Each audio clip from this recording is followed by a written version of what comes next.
Let me start with a brutally honest truth that most brilliant founders completely miss.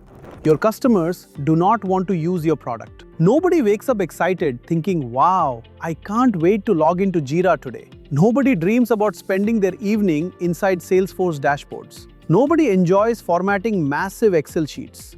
Your product is not the goal. It is just a tool people tolerate so they can make progress in their lives. And when founders misunderstand this simple truth, something dangerous happens. They turn their startup into a feature factory. A user asks for a button. The engineering team spends 3 months building that button. Then another user asks for a dashboard. So the team builds the dashboard. Then someone wants integrations, automation, reporting layers, custom permissions, AI summaries, notifications, analytics, and slowly the product becomes a bloated monster. Hard to learn, hard to navigate, hard to love. And then one day, engagement drops. The founder looks at the product and says, but we built everything users asked for. Yes, and that was exactly the mistake. Because users rarely ask for what they actually need. They describe features, but what they really want is progress. This is where one of the most powerful ideas in business comes in, the jobs to be done framework. This concept was popularized by Harvard professor Clayton Christensen, and the idea is deceptively simple. Customers do not buy products, they hire them. They hire products to do a specific job in their life. Once that job is done, the product can be fired. Think about it like hiring an employee. You don't hire someone because they have a nice resume. You hire them because you need a job done. Products work exactly the same way. And the most famous example of this idea involves something incredibly simple, a milkshake. A fast food chain once asked Christensen to help increase their milkshake sales. Naturally, the company tried everything. They made the milkshakes sweeter, they made them thicker, they added new flavors, they reduced the price. But nothing worked. Sales stayed flat. So Christensen did something unusual. He stopped studying the milkshake and started studying the customers. Specifically, the people buying milkshakes at 7:30 in the morning. And after watching them carefully, he discovered something fascinating. Morning commuters weren't buying milkshakes because they loved milkshakes. They were hiring the milkshake to do 2 jobs. First, the functional job. They needed something that would keep them full until lunch. Second, the emotional job. Their commute was long and boring. They needed something to keep them occupied during a 45-minute drive. And suddenly, everything made sense.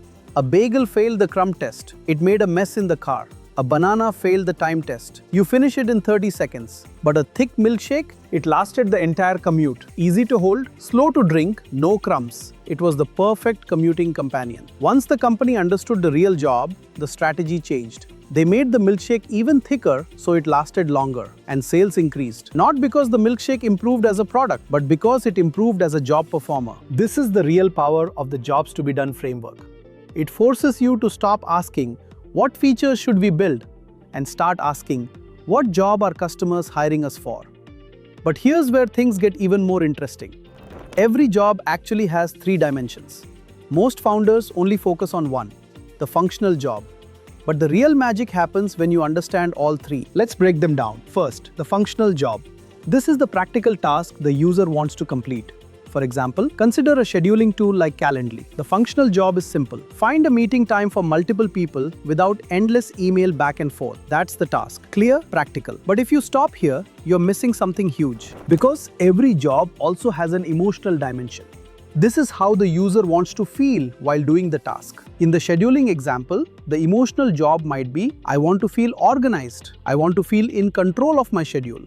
I don't want to feel overwhelmed by missed meetings. Now the product isn't just solving a logistics problem, it's solving a stress problem. And finally, the third dimension, the social job. This is how people want to be perceived by others. For scheduling tools, the social job might be, I want to look professional when clients book meetings with me. I want my calendar to feel smooth and efficient. I want people to think I'm organized and successful. Now the product isn't just a tool, it becomes part of the user's identity. And this is where real product differentiation happens. If you only solve the functional job, you compete on price. But if you solve the emotional and social jobs as well, your product becomes indispensable. Now the question becomes, how do you actually discover these jobs? Because customers rarely explain them directly. The answer is something called a JTBD interview. Instead of asking customers what features they want, You ask them about their story, specifically the timeline of their buying decision. Start with the first moment of frustration. Ask them, take me back to the day you realized your old solution stopped working. What happened that day? What broke? Who got frustrated? Then move to the alternatives they tried. What other tools or workarounds did you experiment with? Did you try spreadsheets? Did you try manual processes? Did you try competitors? Finally, ask about the firing moment. What was the final straw that made you switch? What happened that made you pull out the credit card? This moment is incredibly important because it contains the emotional trigger. Maybe their boss yelled at them. Maybe they missed a big client meeting. Maybe they lost a sale. Those emotions reveal the real job. And once you understand that job, two big things change in your company. First, your marketing. Most startups write terrible landing pages. They describe technology, they describe features, they describe AI models and dashboards. But customers don't buy technology, they buy progress. So instead of saying, our advanced AI-powered recruitment platform improves hiring efficiency, say something like this. Stop spending your weekends reading 500 terrible resumes. Automatically find the top 1% of engineers before your competitors even wake up on Monday. Now you're not selling software, you're selling relief, speed, and status. Second, your product roadmap. Every startup eventually faces feature pressure. Customers request things. Sales teams promise things. Investors suggest things. And the roadmap becomes chaotic. This is where JTBD becomes a filter. Before building anything new, ask a simple question. Does this feature help our customer complete their core job faster or better? If the answer is no, you don't build it, even if customers asked for it. Because customers are experts at describing symptoms, but they are not always experts at describing solutions.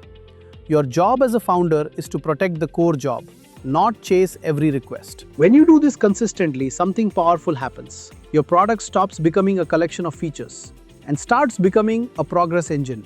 Something people rely on, something they recommend, something they refuse to replace. Because in the end, startups don't succeed by writing clever code. They succeed by helping stressed, overwhelmed humans make meaningful progress. So remember this simple idea. Customers don't want your drill, they want the hole in the wall. And if you focus on building a better drill, you'll always compete with other drills. But if you focus on helping people hang beautiful pictures on their wall, you're solving something much bigger. And that's when your product stops being software and starts becoming something customers will happily hire again and again.